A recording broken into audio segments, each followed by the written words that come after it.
Many thanks to Boonchai. Thank you, John. While we're in this lovely, unique venue in Singapore today, in a few weeks' time, all eyes will turn to Dubai and COP28. And we're delighted that today we have the involvement and the support of His Excellency Ambassador Majid Al-Suwadi, who is the Director General and Special Representative of the COP28 presidency.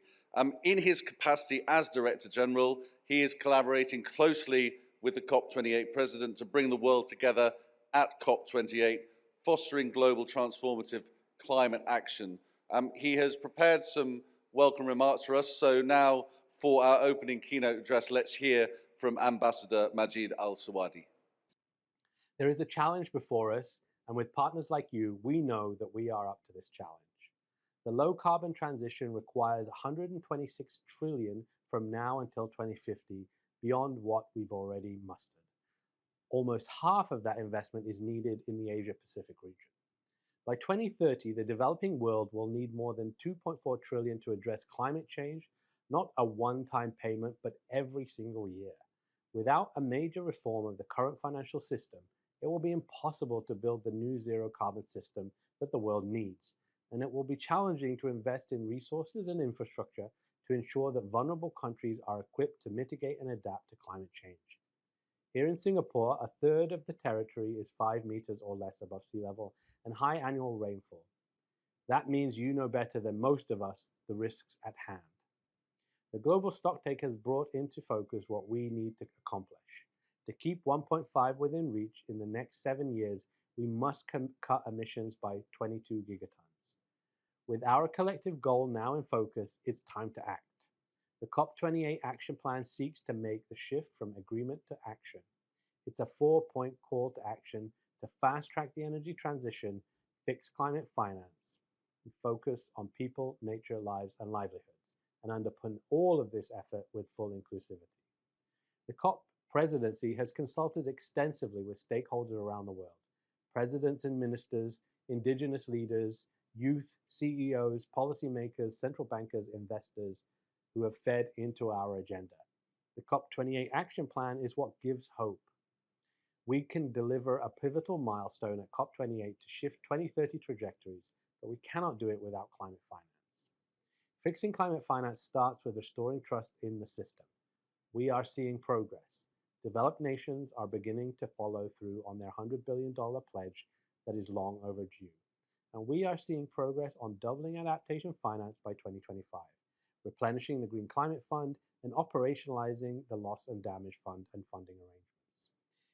But more needs to be done and quicker to deliver a just transition. We need trillions, not billions.